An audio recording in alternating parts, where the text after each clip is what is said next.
Benar pujian ini, Engkau adalah sumber kekuatan bagi kami semua. Tidak ada satupun yang kuat berjalan sendiri tanpa Tuhan yang memegang kami.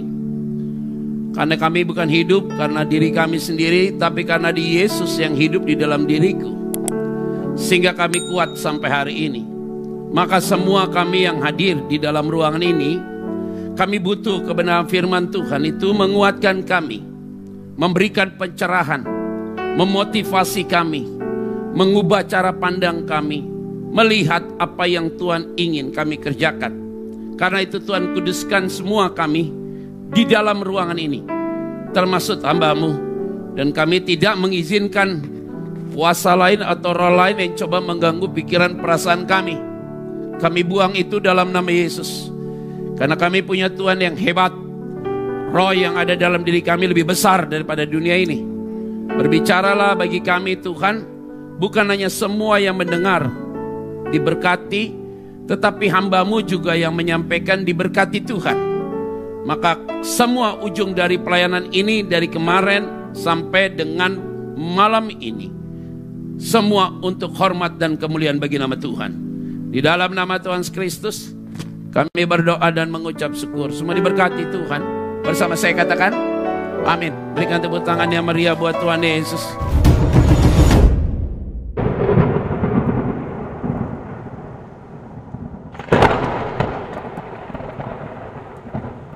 Shalom Bapak Ibu Saudara sekalian.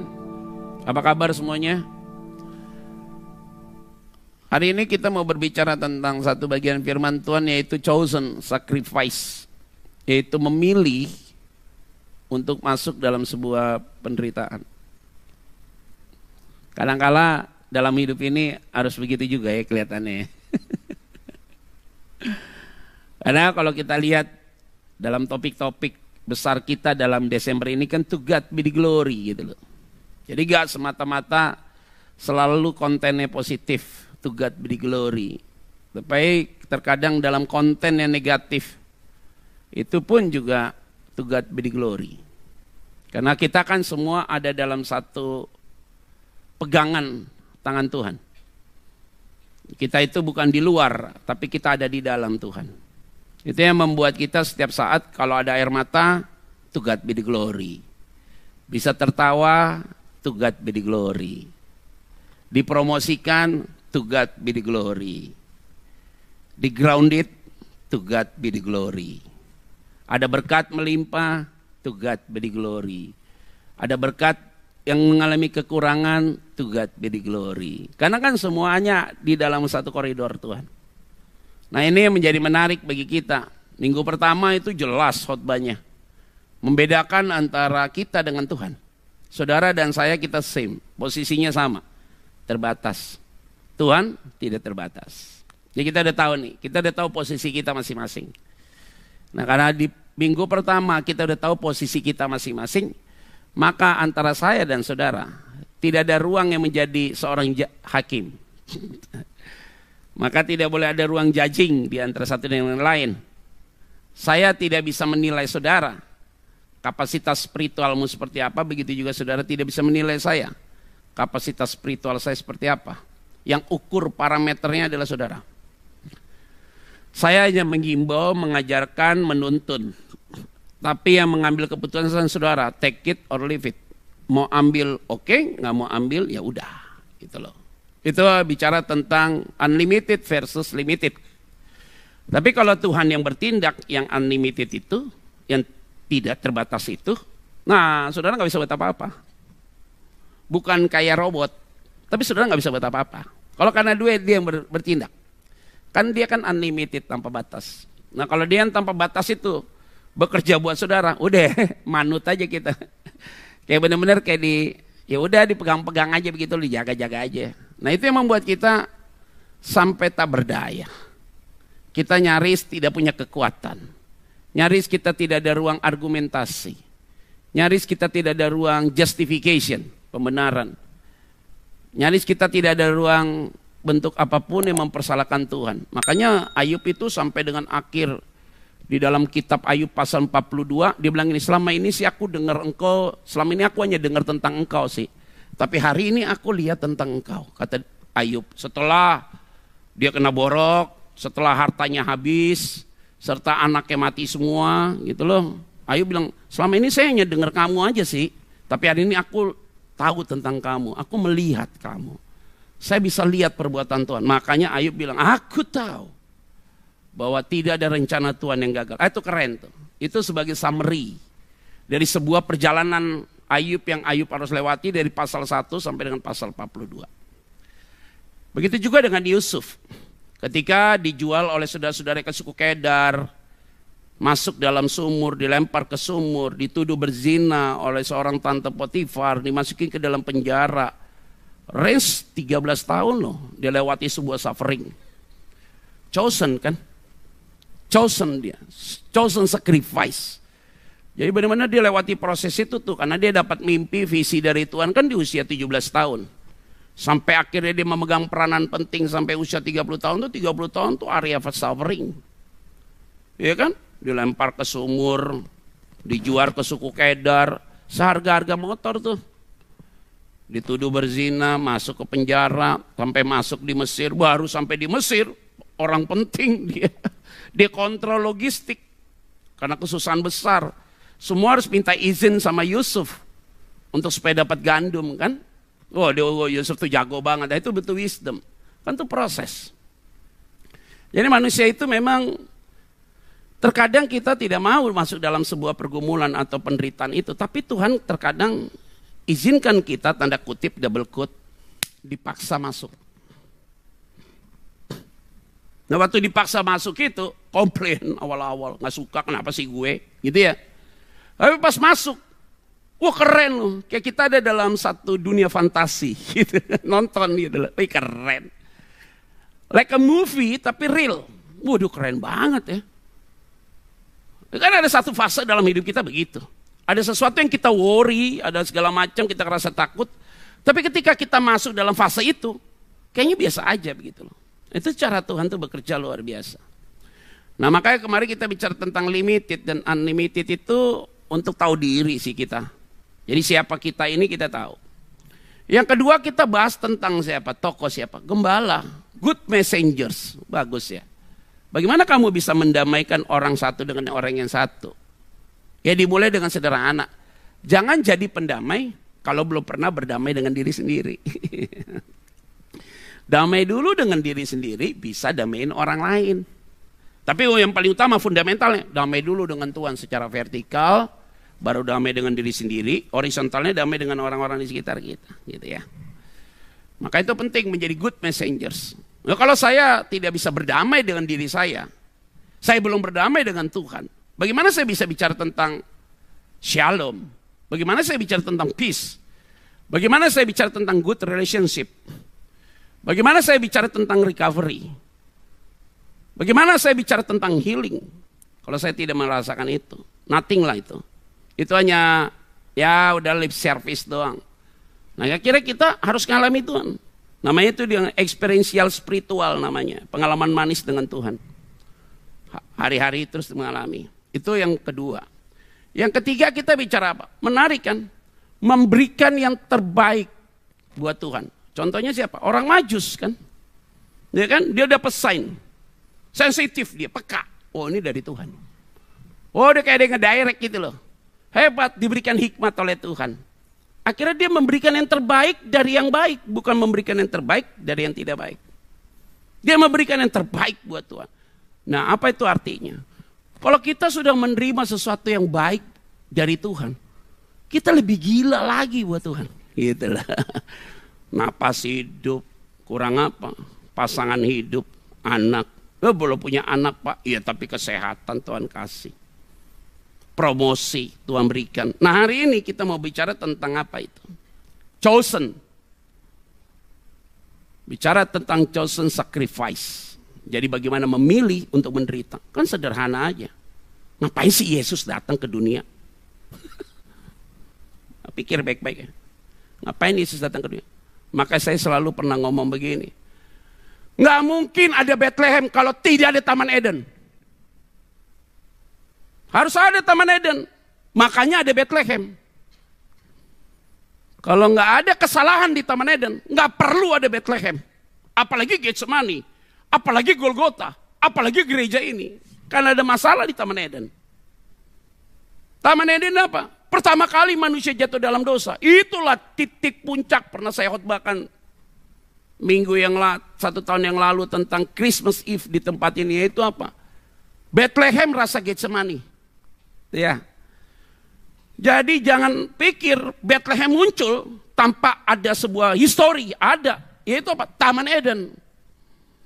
Karena ada manusia jatuh dalam dosa, itu pasal yang ketiga. Dari situlah ada mulai namanya pro-evangelion. Yaitu apa? Dalam pasal 3 ayat yang 15. Bahwa ketika manusia itu jatuh dalam dosa, perempuan ini, maka dibilang apa? Keturunan perempuan ini akan meremukkan kepalamu. Itu bicara tentang siapa? Bicara tentang Bethlehem. Yesus harus datang. Karena satu-satunya keturunan perempuan ini yang tidak berasal ada dalam gen laki, ya Yesus. Maka keturunan perempuan itu yang meremukkan kepala ular itu. Siapa yang bicara? Yesus. Saya, dari gen mama saya, dari juga hasil hubungan seks antara papa dan mama. Ada sel telur dan sel sperma. Yesus tidak ada. Sel telurnya ada, spermanya nggak ada. Karena Yusuf tidak hubungan seks, Roh Kudus masuk. From God. Maka keturunan perempuan itu the only one, Jesus Christ, tidak ada yang lain. Maka peristiwa itu muncul tuh Taman Eden, maka muncullah Getsemani, muncullah Bethlehem. Nah, Bethlehem gak serta-merta sampai di situ. Muncul apa? Getsemani. Di Getsemani itulah satu peristiwa tentang Allah menjadi manusia, bergumul dengan Allah yang mengutus dia. Kalau seandainya cawan ini bisa lalu sih lalu aja. Tapi kalau nggak bisa lalu nih gue minum juga nih cawan. Jadilah kehendakmu. Mulailah keluar dari Getsemani. Kenapa? Dia udah siap masuk dalam suffering. Chosen to suffering. Chosen to sacrifice. Memilih untuk menderita. Buat kita menderita. Dia enggak. Penderitaan dia pertama tuh. Sebelum dipukul, sebelum diludahi, sebelum dicambuk, sebelum dipaku. Sebelum ditembak. Dihajar pakai tombak. Sebelum dikasih mahkota duri, dia sudah menderita di mana? Getsemani. Dikasih mahkota duri, nggak menderita. Diludahi, enggak. Kenapa nggak menderita? Baca Alkitab, coba baca Alkitab. Nggak pernah Yesus dipukul, kurang ajar lu. Diludahi, wah kacau lu. Nggak ada kata keluhan lu, nggak ada kata bersengut-sengut. Dia hanya komplainnya itu, waktu itu apa? Ruang dialog dia dengan. Kalau seandainya cawan ini bisa lalulah. Tapi kalau enggak gue minum juga nih barang. Minum dia. Keluar dari Getsemani, ditangkap. Semua orang bawa senjata. Yesus bilang, ngapain sih lu bawa senjata? Tiap hari juga kita ketemu di Bait Allah. Kenapa lu gak tangkap gue di Bait Allah? Di Bait Allah ketemu juga lu, kenapa gak bawa senjata gini sih? Orang yang sama tuh pasukan Romawi. Ditangkap dia, diikat, santai aja. Udah deh santai. Petrus yang pahlawan kesiangan, potong kuping tuh. Yesus bilang apa? Masukin aja tuh pedang. Ya ilah, ini sih perkara mudah kata Yesus. Gue bisa datangkan malaikat kok hajar ini orang. Yesus bisa, udah powerful. Maka dia bilang ini, Petrus sarungkan tuh pedang. Kalau ngapa kamu mati dengan pedang itu, lu masukin aja tuh pedang. Ini sih perkara mudah. Yesus ambil telinga orang itu, taruh lagi di kepalanya. Di kepala ditempel gitu. Kalau saya jadi pasukan yang nangkap Yesus, kabur gua. Lihat temennya kepotong kupingnya, ditempel lagi, nyambung. Ya gua kabur. Ini orang siapa ya? Maka dia bilang, lu sambungin aja, udah lu taruh aja tuh. Lu taruh aja tuh. Kenapa? Ini sih perkara mudah, gua datengin malaikat juga selesai nih barang. Keluar, dicambuk santai, diludahi santai. Angkat pikul salib santai. Nah ada Simon dari Kirene datang, ambil salibnya dia pakai begitu. Ya Yesus biasa aja. Sampai di atas kayu salib, bahasa dia hebat. Bapak ampunilah mereka karena mereka nggak tahu apa yang mereka perbuat. Selesai tuh cerita. Chosen to sacrifice. To God be the glory. Sekarang sacrifice yang Yesus lakukan itu untuk kemuliaan. Nah tariknya ke kita nih. Kamu pakai salib, agamamu apa? Kristen. Ya, nggak diangkat loh. Lihat KTP-mu Kristen. Kristen. Udah, nggak usah. Mulai tuh baru bau sarah muncul. Mulailah satir lah, julid lah, segala macam. Karena kamu Kristen, kamu nggak dapat proyek. Sacrifice. Lihat KTP-nya Pak Petra, coba lihat. Mau KPR Pak, lihat. Pekerjaan pendeta. Nggak dapat gua KPR.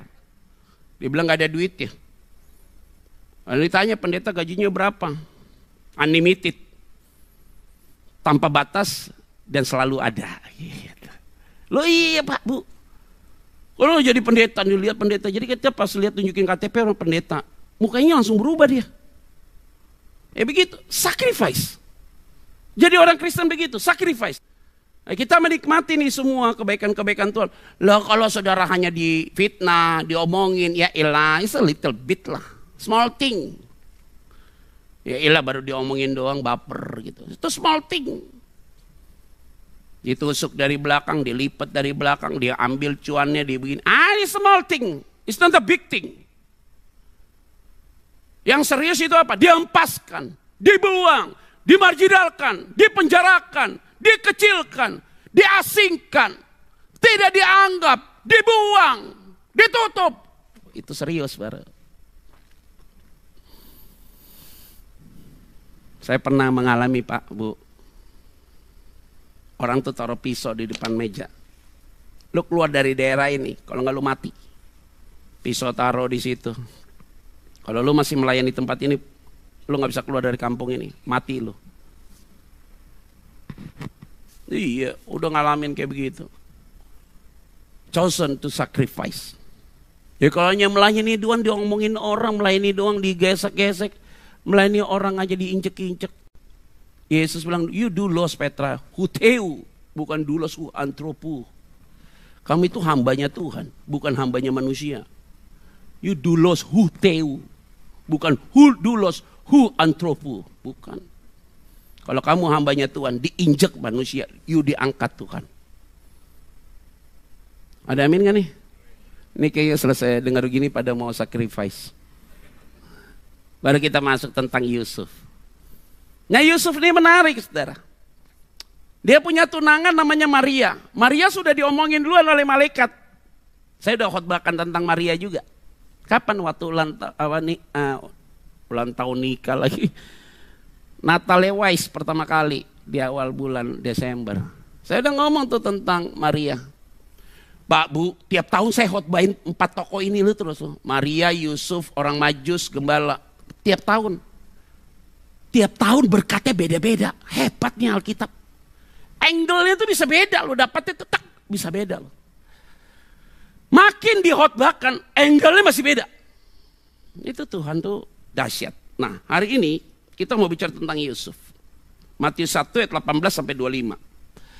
Ingat ya, ini peristiwa setelah malaikat sudah bicara sama Maria. Maria, lu ingat baik-baik ya.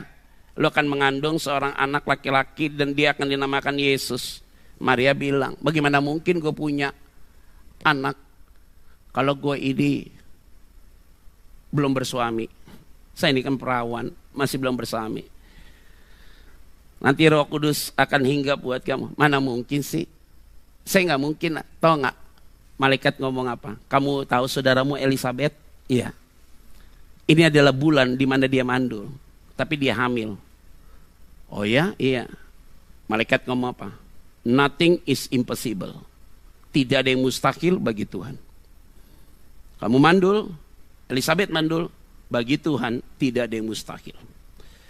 Oke, akhirnya Maria tidak ada lagi diskusi, tidak ada conversation, dan dia tidak ada argumentasi. Dia hanya bilang begini, oke, karena aku hamba Tuhan, karena aku doulos huteu, aku taat seperti apa yang kau katakan. Peristiwa itu udah selesai. Sekarang Maria punya tunangan namanya Yusuf. Bagaimana jelaskan kepada Yusuf kalau dia hamil karena pekerjaan Roh Kudus? Unlogic, nggak masuk akal. Bisa nggak dijelaskan kepada? Nah, ini menarik nih.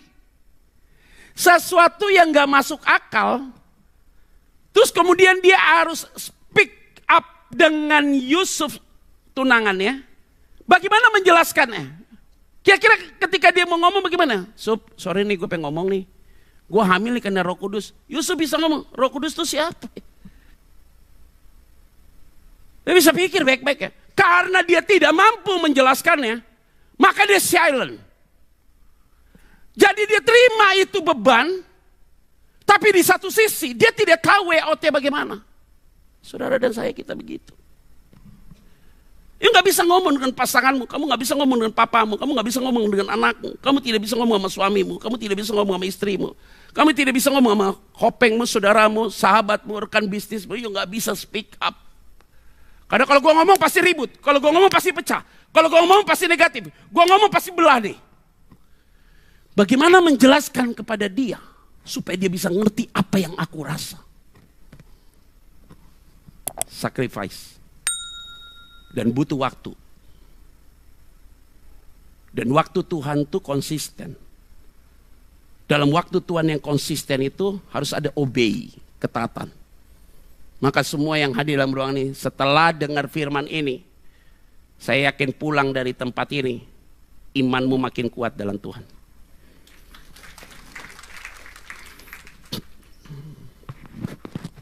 Ayat 18. Kelahiran Yesus Kristus adalah seperti berikut. Pada waktu Maria ibunya bertunangan dengan Yusuf. Jadi belum nikah ya. Ternyata ia mengandung dari Roh Kudus. Nggak masuk akal. Karena belum pernah ada terjadi peristiwa hamil karena Roh Kudus. Ini baru pertama kali, first time, dan ini the only one. Dan tidak ada peristiwa yang kedua. Dan tidak ada lagi duplikat peristiwa seperti ini. Nggak ada. Sebelum mereka hidup sebagai suami istri. Karena Yusuf suaminya seorang yang tulus hati.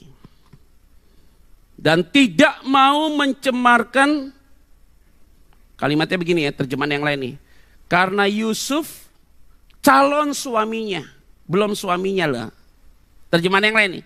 Karena Yusuf calon suaminya, seorang yang tulus hati dan tidak mau mencemarkan nama calon istrinya di muka umum. Ini masih tunangan nih. Masih tunangan, tiba-tiba tunangannya hamil. Kalau saya jadi Yusuf, gampang nggak jadi nikah. Ada deh lulus sendiri, masih tunangan. Udahlah. Player lo. Lu belum dari klub mana lu? Lu main sama siapa lu? Lagi hamil nih, tapi kalimatnya apa? Karena Yusuf tulus hatinya, sehingga dia tidak mau mencemarkan calon istrinya di muka umum. Ini karakter. Ini karakter nih. Jadi anak gadis, cari suami kayak Yusuf nih. Banyak di PFC. Tulus boleh, tapi harus cerdik. Kalau tulus tanpa cerdik, gampang dibodohi orang.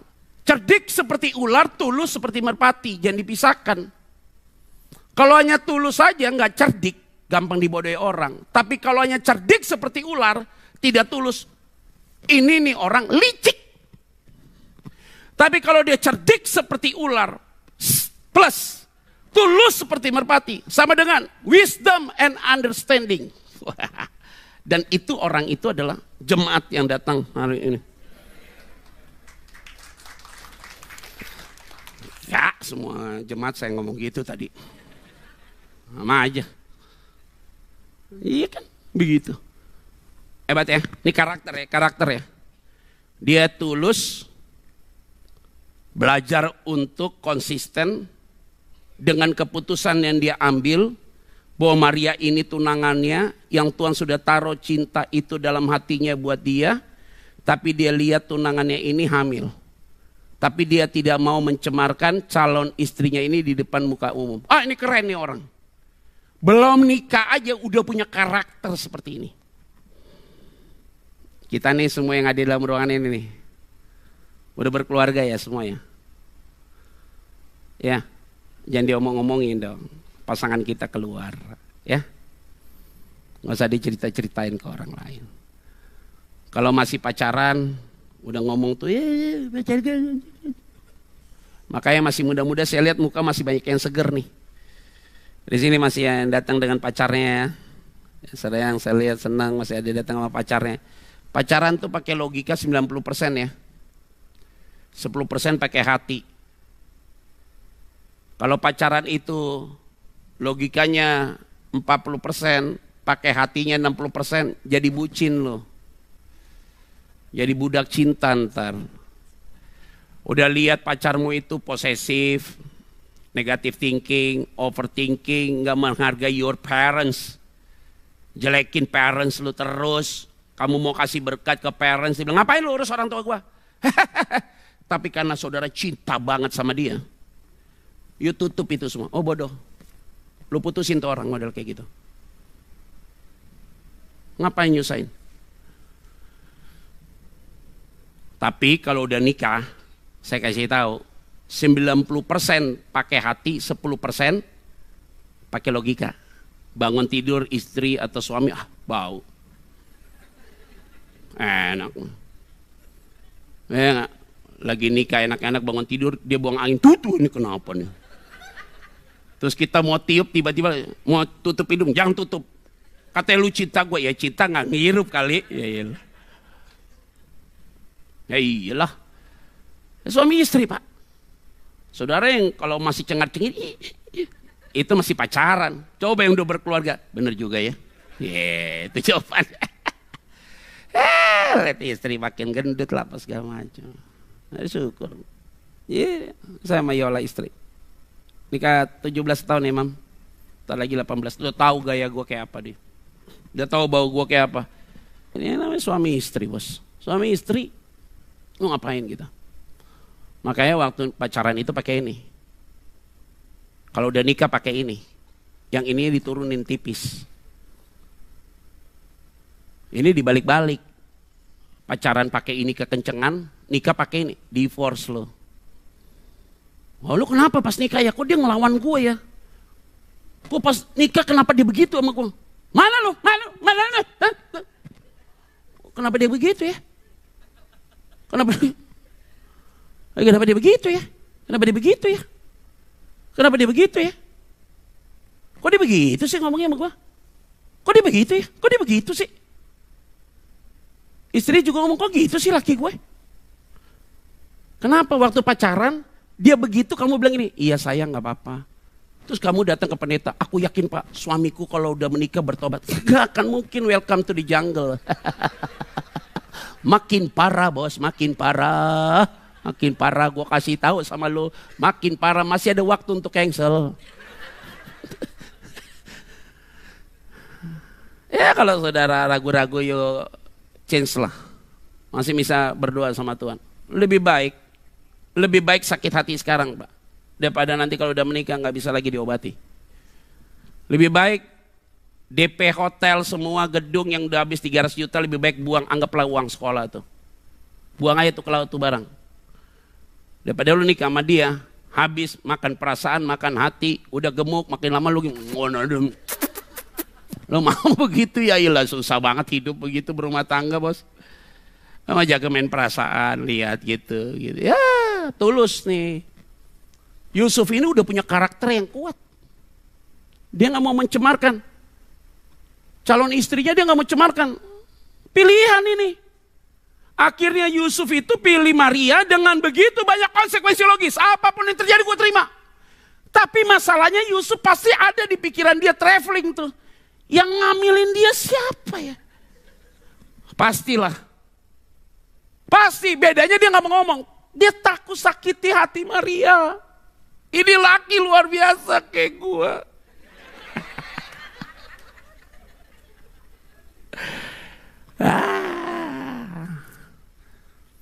Ini harusnya Yola kasih kesaksian nih. Gue udah gak pernah marah ya Mame. Udah berapa tahun ya? Belasan tahun kali. Udah gak pernah marah tapi diam terus aja ya. Jarang marah kan aku kan, diam aja. Dia ngomong gue diam. Dia tanya, ngerti gak? Enggak. Marah dia baru. Lu kurang ajar gak mau dengerin gue lah. Aduh bos, saya kasih tahu ya. Kita ini berdua, suami istri. Gue udah gak mau sampah bos di otak gue. Gak mau ada sampah lagi di otak gue. Dia juga gak mau ada sampah. Malas gue ribut. Kalau bisa gak usah lah. Yang gak penting-penting gak usah dibahas lah. Kita tulus nih. Bayangin Yusuf itu bisa lihat Maria hamil tunangannya. Dia gak nanya sama sekali kenapa. Ya gue udah putuskan sama dia tunangan. Ya masa sih gue cancel? Tapi Yusuf tuh ternyata human being juga loh. Kalimatnya apa? Dia bilang begini nih. Ia bermaksud menceraikannya atau membatalkan tunangannya dengan diam-diam. Human being, manusiawi. Jadi di hati dia nih, gue gak mau cemarkan nama dia nih perempuan, tunangan gue, tapi di sisi yang lain, dia coba untuk apa? Pengen juga nih gue tinggalin nih cewek nih. Dia gak ngomong. Alkitab bilang apa? Diam-diam ia ingin membatalkan tunangannya itu sendiri. Di hatinya ada ngomong, udah lu tinggalin aja.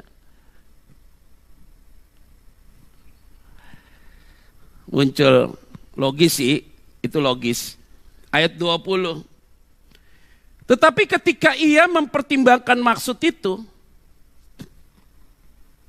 malaikat Tuhan nampak kepadanya dalam mimpi. Itu berarti Yusuf tidur karena mimpi. Kalau dia nggak tidur, mimpi itu menghayal. Yusuf itu mimpi, dalam mimpi dan berkata, waduh hebat ya. Orang dapat tekanan psikologi, mentalnya kena, judgmental dia kena, tak. Tunangan gue hamil, gue gak berani tanya, hamilnya karena siapa dan siapa yang perbuat. Tapi gue gak mau ngomong jelekin dia, tapi gue harus simpan itu dalam-dalam. Dia bisa tidur, dia tenang. Baru malaikat itu ngomong, wah itu keren, keren banget itu sih. Itu keren banget.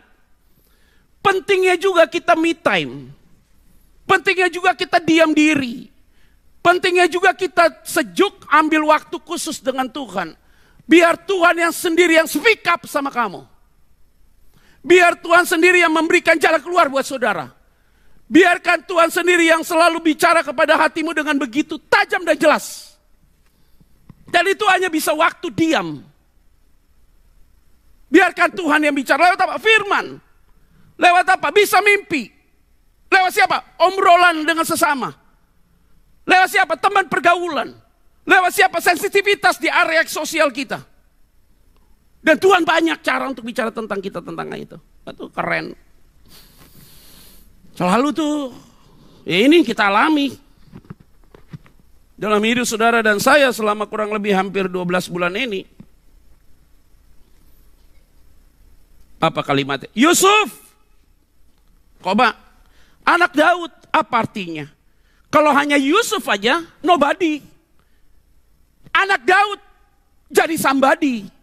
Karena kenapa? Yesus lahir dari keturunan Daud. Dan keturunan Daud itu jatuhnya kepada Ucup. Itu berarti Ucup ini special person. Di-chosen, dipilih oleh Tuhan. Maka baju saya hari ini I am chosen. Wih, ini keren. Ini baju ini ada simbol kuat. Dipilih Tuhan, Yusuf ini. Nobody menjadi somebody. Kenapa? Karena dia anak Daud. Loh, itu hebat ya. Jadi ini kita semua yang di tempat ini nih. Berbahagialah engkau lahir hari ini. Menikmati anugerah Tuhan. Kamu harus bilang apa? I am chosen. Dipilih Tuhan. Punya pride kita bos dengan Tuhan. Keren. Yuk kalau dipilih Tuhan tuh pride-nya beda. Kelasnya ada, bobotnya kuat. Ini wajah-wajah begini nih, dipilih Tuhan. Ada amin gak nih? Wajah begini nih. Dipilih Tuhan. Janganlah engkau takut mengambil Maria sebagai istrimu. Hebat ya, Tuhan itu ya tahu ya. Dia mau tinggalin Maria. Perlu juga diomongin ya. Sebab anak yang di dalam kandungannya adalah dari Roh Kudus. Siapa yang ketolong kira-kira dalam statement ini? Siapa yang ketolong? Siapa yang ketolong? Siapa yang ketolong kira-kira? Malaikat ngomong gini sama Yusuf, siapa yang ketolong kira-kira? Hah? Kenapa Pak? Maria. Benar. Yang ketolong Maria. Maria udah dengar duluan dari malaikat. Bagaimana cara dia ngomong sama Yusuf? Malaikat yang sama ngomong sama Yusuf. Yusuf, lo jangan tinggalin Maria ya. Anak yang dikandung karena pekerjaan Roh Kudus tuh. Keren. Maria nggak perlu ngomong. Malaikat yang ngomong. Kalau malaikat yang ngomong, Yusuf nggak bisa macam-macam. Macam-macam, cukup begini, stroke. Malaikat cukup begini, jalan beda lo, langsung begini lo jalan lo. Gak kasih tahu lo, jangan main-main. Kalau Tuhan yang sudah ngomong, pelan, sejuk, nusuk. Kalau Tuhan yang sudah ngomong, lo nggak bisa lari lo. Ini barang-barang serius punya nih. Yang diuntungkan siapa? Maria yang diomongin. Maria lo yang diomongin nih. Yusuf, anak Daud, jangan takut ya mengambil Maria sebagai istrimu, sebab anak yang di dalam kandungannya adalah dari Roh Kudus. Itu berarti tugas yang Tuhan berikan untuk Yusuf itu kalahkan logika dia. Kan tadinya dia mau tahu, cari tahu nih, Maria, Marlo hamil karena siapa? Dia nggak berani nanya Maria hamil karena siapa. Tuhan ngomong. Karena kalau Yusuf tanya sama Maria, Maria gue pengen tanya sama lu, kan lu tunangan gue nih, lu kenapa hamil? Masa Maria ngomong, Roh Kudus. Ay, tolong deh. Nih tiba-tiba ada anak gadis di sini mau nikah nih. Bulan Februari. Perutnya besar nih. Terus calon suami tanya, Babs, handuk, baby. Kenapa Beb, kok perutnya makin besar sih Beb? Roh Kudus ayang. Ya, gua kefret lu. Roh Kudus. Ini karena Roh Kudus. Siapa Roh Kudus? Cari tahu siapa dia tuh. Bongkar tuh handphone nih. Pas dia lihat di situ namanya Yusuf dari Arimatea. Oh beda. Tahu-tahu di bawahnya ada tulisan lagi, chat ulang, Yudas Iskariot. Udahlah.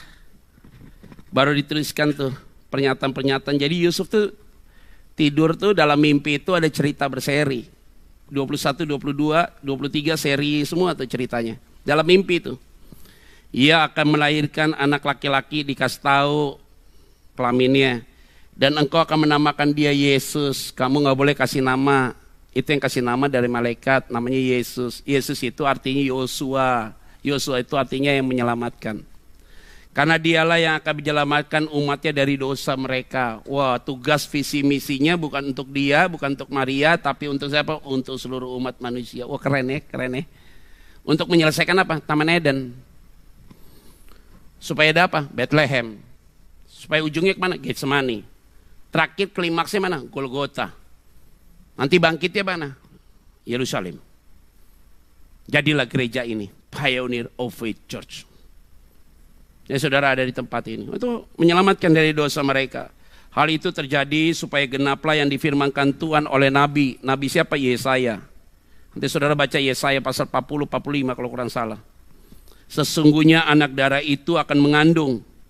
Kalau dalam kitab Yesaya itu dibilang mengandung seorang perempuan muda yang mengandung dan melahirkan seorang anak laki-laki dan dia akan dinamakan Immanuel. Preposisi daripada Elohim. Artinya Allah bukan hanya menyertai engkau tapi Allah berjalan bersama dengan engkau. Mengandung dan melahirkan seorang anak laki-laki dan mereka akan menamakan dia Immanuel. Yang berarti Allah menyertai kita. Tugasnya luar biasa. Pegangan peranannya penting. Harus diambil keputusan. Dengar, dapat mimpi itu selesai, baru mulai. Hanya 2 ayat ini terakhir, 24, 25. Itu yang disebut dengan chosen sacrifice. Poin pertama ayat 24. Sesudah bangun dari tidurnya, tidur kan dia makanya mimpi kan. Yusuf berbuat seperti yang diperintahkan malaikat Tuhan itu kepadanya.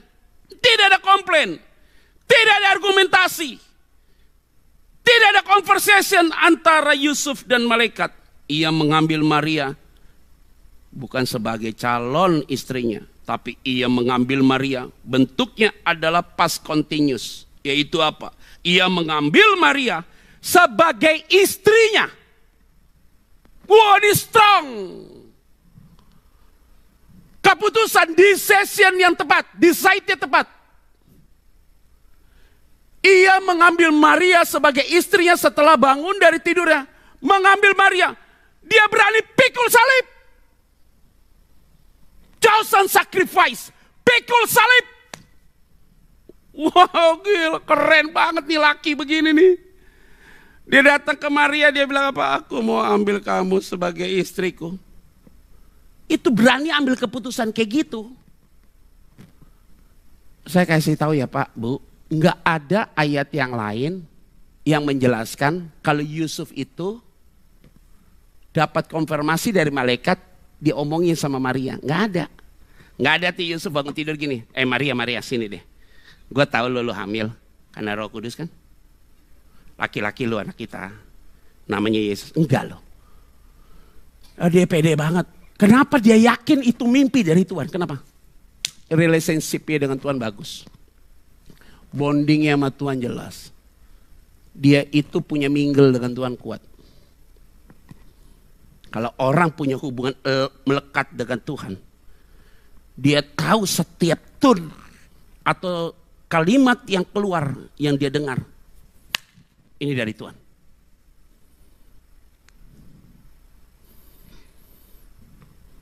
Dia ambil Maria sebagai istri. Waktu dia ambil Maria sebagai istrinya, Maria juga nggak ngomong gini. Wah, si malaikat itu udah ngomong sama Ucup nih. Enggak loh. Tapi Maria mungkin lagi duduk buat martabak. Lagi buat bubur. Yusuf datang. Kenapa baby? Aku akan mengambil kamu jadi istriku. Maria bilang kayak gini. Ini malaikat udah ngomong sama dia. Enggak loh. Dia ambil. Itu orang satu frekuensi begitu tuh. Dua-duanya chosen the sacrifice. Maria chosen the sacrifice. Yusuf chosen the sacrifice. Keren banget. Diambil, sangkal diri nih kita hari ini. Yang utang bapak ibu lu, yang tanggung kita yang bayar.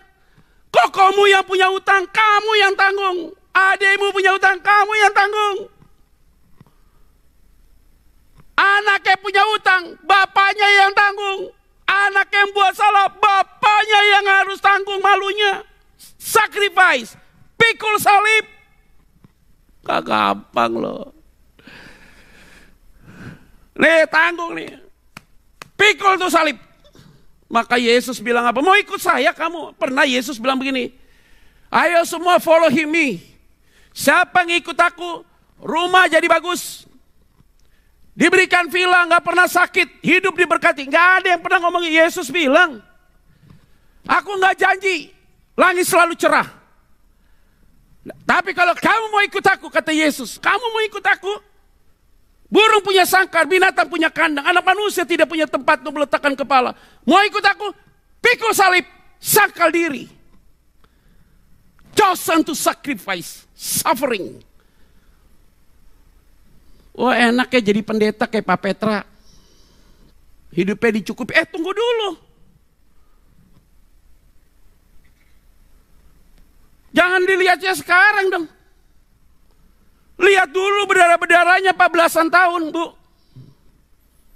Sampai hari ini pun juga tekanannya luar biasa. Pressure-nya buat saya, kenceng. Bedanya saya nggak ngomong aja. Masa setiap saya khotbah, saudara, beban gue berat banget nih. Gue berat banget nih. Gue kasih tahu tuh jebat langsung bilang, kalau gembalanya susah, apalagi kita ya. Ini sertikik ya. Nggak logik kan. Tapi saudara lihat saya happy terus kan. Enjoy ya. Nggak kelihatan punya beban masalah pergumulan kan. Karena nggak ditunjukkan. Karena saya tahu pasti Tuhan sudah take over. Maka Yesus bilang apa? Matius pasal 11 ayat 28. Marilah kepadaku yang letih lesu dan berbeban berat. Aku akan memberikan kelegaan bagimu. Karena kuk yang kupasang itu enak. indah. Selalu saya bicara di atas mimbar, saya bilang apa?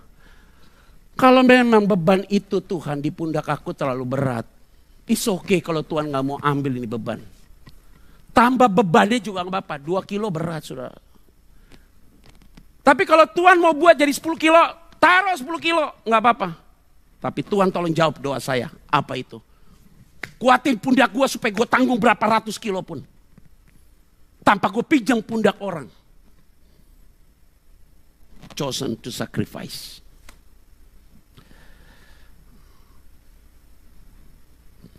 Ini wajahnya begini pada ngerti gak ya kira-kira ya? Amin gak nih? Berikan tepuk tangan yuk buat Tuhan Yesus.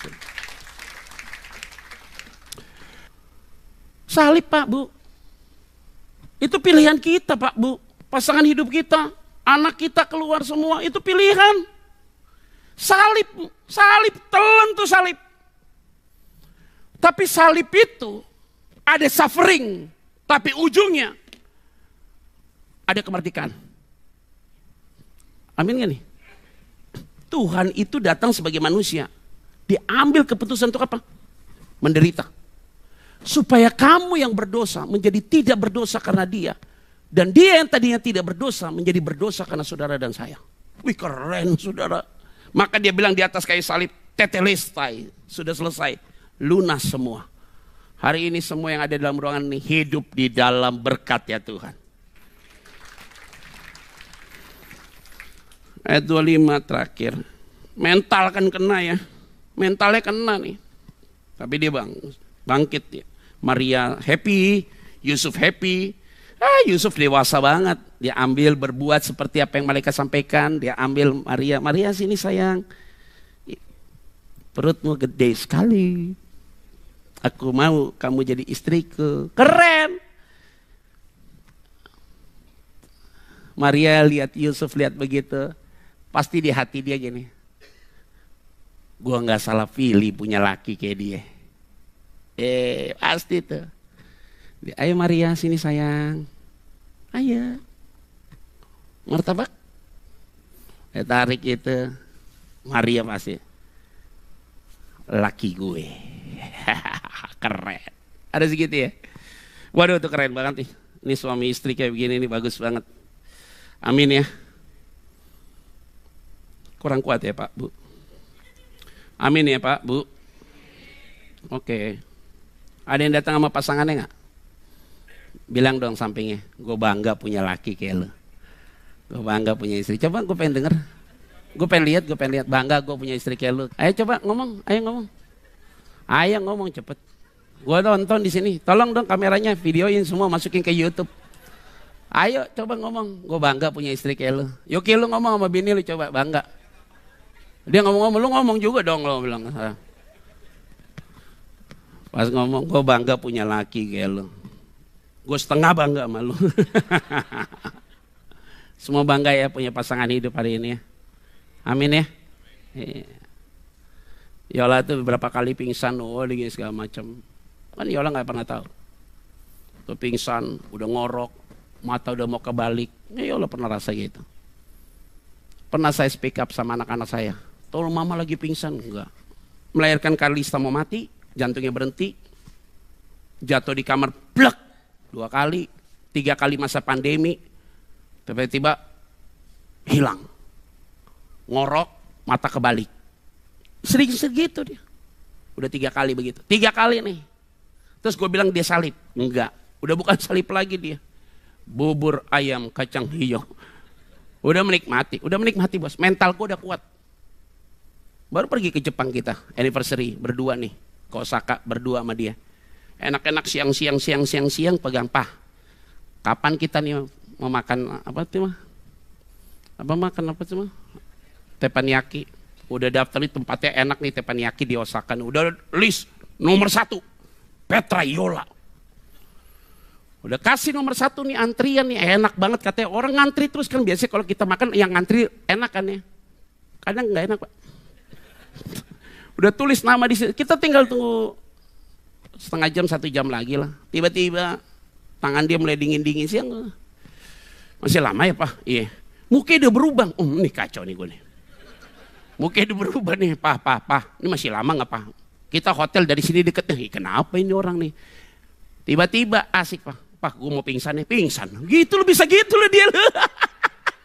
Pak, gue mau pingsan nih, hilang, blank. Dulu gue panik Pak, sekarang enggak, gue diam aja pegang. Saya beli semprotan yang itu tuh, Evian tuh yang semprot itu. Gue semprot, 1 botol gue buat basah. Dia sadar gini, Pak kenapa kebanyakan ya? Udah gak panik. Awal-awal gue panik, sekarang udah gak panik. Di Amerika juga begitu. Bulan Juni ke Amerika lagi musim panas. Lagi jalan di dekat Beverly Hills berdua sama anak-anak. Tiba-tiba dia panas Pak. Tapi tangan gue dingin ya Pak. Iya. Masuk ke dalam mobil. Pas saya lagi mau nyetir. Pak. Ini kayaknya mau pingsan nih Pak. Mau pingsan kasih kode. Biasa aja. Anak saya bawa minyak angin kasih. Tadi gue rasa lemes ya. Itu udah biasa gue jalankan. Nyesel. Yang enggak loh. Yang kayak begini nih. Kagak ada lagi. Karena udah berapa kali pingsan udah gak mungkin ada lagi kayak begini. Nikmati Pak. Salib bos. Mau ngapain? Salib bos. Dia juga mungkin ngeliat wajah gue. Mungkin dia gak suka juga dengan sikap saya kadang-kadang. Ngomong saya yang bagaimana. Mungkin dia gak happy juga. Tapi dia bilang sama saya gini. Sampai tua nih Pak gue nemenin lu kayak begini. Saya juga bilang sampai tua kayak gue juga nemenin lu kayak begini loh. Salib bos. Lu mau ngapain? Sekarang hari ini kita mau ngapain? Mau ganti pemain? Enggak, lebih baik, lebih parah. Saya kasih tau, parah. Yang ada sekarang dirawat-rawat gitu ya. Udahlah nikmati aja bos. Mau ngapain lagi kita? Ya udah begini kita harus nikmati. Telan tuh barang. 25 terakhir. Dan tidak kalimatnya, tetapi tidak bersetubuh dengan dia. Sampai ia melahirkan anaknya laki-laki. Dan Yusuf menamakan dia Yesus. Yang kedua, sangkal diri. 9 bulan. Perutnya membesar.